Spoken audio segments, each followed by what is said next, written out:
Skema Penelitian Fundamental Reguler tahun 2025.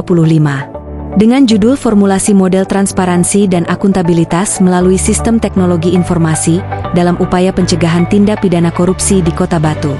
Berikut tim peneliti dari Universitas Muhammadiyah Malang. Tinuk Dwi Cahyani sebagai Ketua Tim Peneliti dari Fakultas Hukum. Wahyudi Kurniawan sebagai anggota peneliti dari Fakultas Hukum. Dan Ilyas Nuryasin sebagai anggota peneliti dari Fakultas Teknik. Korupsi merupakan suatu permasalahan yang serius, dapat menghambat perekonomian, dan merusak kepercayaan publik terhadap pemerintahan.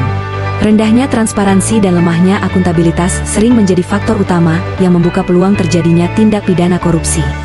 Dalam melakukan pencegahan korupsi diperlukannya pendekatan yang sistematis, salah satunya melalui formulasi model transparansi dan akuntabilitas dengan pemanfaatan teknologi informasi. Fitur-fitur inti sistem teknologi informasi yang dikembangkan dalam penelitian antara lain. Pertama, transparansi. Melalui penyediaan dashboard publik yang menampilkan informasi anggaran secara visual dan mudah diakses, termasuk data perencanaan, realisasi, dan distribusi anggaran berdasarkan unit kerja maupun program. Kedua, akuntabilitas. Menyediakan pencatatan proses anggaran yang terstruktur dan terdokumentasi, termasuk persetujuan berjenjang, catatan revisi, serta keterkaitan antara program dan penggunaan anggaran. Kebaruan dari penelitian ini yakni memformulasikan model transparansi dan akuntabilitas di Kota Batu dengan menggunakan sistem IT untuk mencegah terjadinya tindak pidana korupsi. Dengan memberikan akses publik terhadap data pembangunan secara transparan guna meningkatkan keterlibatan masyarakat dan akuntabilitas proyek, serta pengintegrasian fitur manajemen yang lebih luas dalam sistem. Tujuan dari penelitian ini: pertama, menganalisis peran inovasi teknologi dan keterlibatan aktor masyarakat sipil dalam upaya pencegahan korupsi dan peningkatan tata kelola pemerintahan daerah di Kota Batu. Fokus utama penelitian diarahkan pada dua aspek, yaitu pemanfaatan sistem teknologi dalam pengadaan barang dan jasa pemerintah, serta peran organisasi masyarakat Islam besar, khususnya pimpinan daerah Muhammadiyah, PDM, dan pengurus cabang Nahdlatul Ulama, PCNU, dalam pengawasan dan penguatan integritas publik.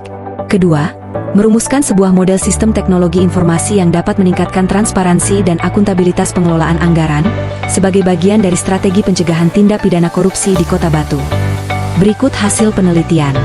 Temuan pertama menunjukkan bahwa inovasi teknologi, seperti penerapan sistem layanan mandiri, self-service systems, dalam pengadaan barang dan jasa, memiliki potensi besar untuk meningkatkan transparansi dan efisiensi tata kelola pemerintahan daerah.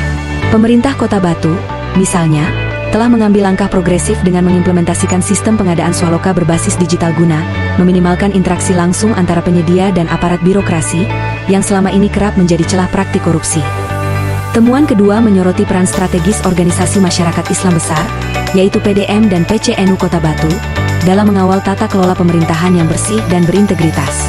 PDM Kota Batu secara aktif melakukan kajian terhadap isu-isu korupsi di lingkungan pemerintah daerah, sebagai bentuk kepedulian terhadap transparansi dan akuntabilitas publik.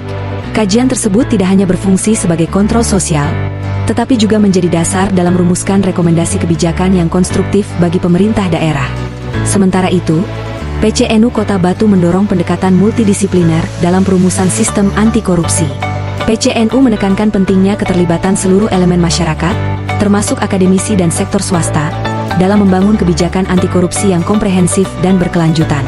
Pendekatan ini mencerminkan kesadaran bahwa pemberantasan korupsi tidak dapat dilakukan secara parsial, melainkan memerlukan kolaborasi lintas sektor. Model ini dirancang dengan sistem manajemen akses berbasis peran, sehingga memungkinkan diferensiasi hak akses antara pengguna internal dan publik, guna menjaga keseimbangan antara keterbukaan informasi dan keamanan data kelembagaan. Berikut luaran penelitian kami, Jurnal Skopuski 1 dalam proses review, dan pendaftaran desain industri yang berjudul Tampilan Antarmuka. Kami ucapkan terima kasih yang sebesar-besarnya kepada Kementerian Pendidikan Tinggi, Sains, dan Teknologi Republik Indonesia, khususnya Direktorat Penelitian dan Pengabdian kepada Masyarakat, atas dukungan terhadap penelitian kami melalui pendanaan di bawah Skema Penelitian Fundamental Reguler tahun 2025.